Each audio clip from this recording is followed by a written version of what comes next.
निगरान हुकूमत का जो सेटअप बनेगा वो भी आपकी मर्जी उसमें होनी चाहिए।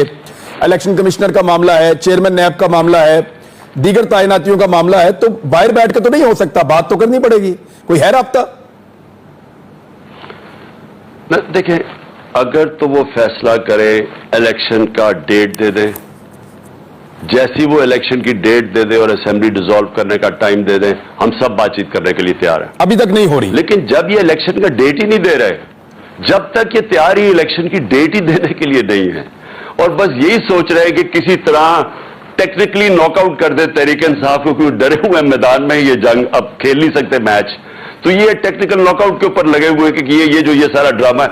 17 प्रेस कॉन्फ्रेंसेस की हैं इन्होंने इस चीज के ऊपर, 20 से ज्यादा हो गई। हंसी आ रही है इनके ऊपर कि इतने डरे हुए हैं कि उनको शायद कि इस तरह हम बच जाएं इनके सामने मैदान में। इलेक्शन ये लड़ नहीं सकते, घबराए हुए हैं, कोशिश ये कर रहे हैं टेक्निकल नॉकआउट पे, ये जो सारी ड्रामे कर रहे हैं, और इससे मुल्क नहीं ठीक होने लगा। देखो, ये अब मुल्क का नहीं सोच रहे हैं, ये एक इनका टॉप प्रायोरिटी अपनी चोरी बचाने के लिए, वो आपने देख लिया। वो आज जो नया यानी 40 करोड़ रुपए की मैं चोरी करूंगा तो मुझे कोई नहीं पकड़ेगा, नैब नहीं पकड़ सकती, तो सारे अब 40 करोड़ या 45 करोड़ रुपए की चोरी पे आ जाएंगे। ये इनका इशू है, इनका पाकिस्तान इशू नहीं, इनके पैसे इमरान, इनके लीडर्स के अरबों डॉलर बाहर पड़ा हुआ है, इनको कोई फर्क नहीं पड़ता जब रुपया नीचे गिरता है। 30% रुपया नीचे गिरा है, इसका मतलब इनकी दौलत में 30% इजाफा हो गया है। पाकिस्तानियों की दौलत 30% कम हो गई है, रुपया 30% कम हुआ है, लेकिन डॉलर में पैसे पड़े वो 30% बढ़ गए हैं। इनको कोई फिक्र नहीं पड़ी हुई कि ये मुल्क की तबाही मच रही है, इनकी जाती दौलत में इजाफा हो रहा है। लेकिन आपके लिए ये गिरफ्तारी की बातें हो रही हैं और कोई ECL में आपका नाम, मैं पहले तो मुझे ये बताएं कि गिरफ्तार किस चीज पे मुझे करेंगे, कोई ऐसी चीज है जिसके ऊपर गिरफ्तार करेंगे? और दूसरी चीज ECL पे मेरा नाम डालेंगे तो मैं इनका शुक्रिया अदा करना चाहता हूं, क्योंकि मैं कहीं बाहर जाना ही नहीं चाहता, मेरे कोई बाहर वहां फ्लैट्स नहीं, लंदन नहीं, बिजनेसेस नहीं, मुझे कोई हैरिट्स में शॉपिंग नहीं कर रही, मैंने महंगे रेस्टोरेंट में खाना नहीं खाना, मैं बड़ा मुतमईन हूं पाकिस्तान में, मैं तो उनका शुक्रिया अदा करूंगा।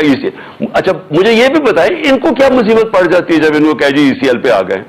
क्योंकि इनकी दौलत बाहर पड़ी हुई है, इनको डर होता है, इनके घर हैं बाहर हैं, प्रॉपर्टीज हैं, इनकी छुट्टियां बाहर हैं, इनके इलाज बाहर हैं, तो और ये भी, अच्छा, ये भी कभी इमरान हमें सारी बाहिसियत कौम को सोचना चाहिए कि हम पॉलिटिक्स कर रहे हैं पाकिस्तान में, लीडरशिप कर रहे हैं पाकिस्तान में, अवाम की खिदमत के ऊपर हम वोट ले रहे हैं पाकिस्तान में, लेकिन हमारे पैसे भी बाहर पड़े हैं, हमारी छुट्टियां भी बाहर हैं, हमें ECL पे खौफ आना शुरू हो जाता है, हमारे सारे इलाज एंटरटेनमेंट गर्मियों में सारे एंजॉय कर रहे होते हैं।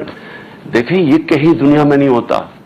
आप अगर आज, और मैं अपनी पार्टी में, मैं आपको बताऊं, अपने आइन के अंदर लिखेंगे कि कोई भी जो पार्टी की लीडरशिप हो उसका सारा पैसा, जायदाद, प्रॉपर्टीज पाकिस्तान के अंदर हो। क्या गवर्नमेंट ऑफ पंजाब क्योंकि अब आपके पास है तो आप कोई उनको सपोर्ट फ्राहम करेंगे, मियां साहब को सहूलियत देंगे पहले की तरह?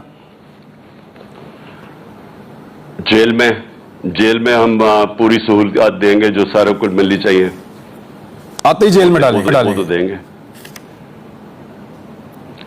क्यों, उसने कौन सा ऐसा कारनामा किया है कि जो उसने साबित किया है कि उसको जेल में नहीं होना चाहिए?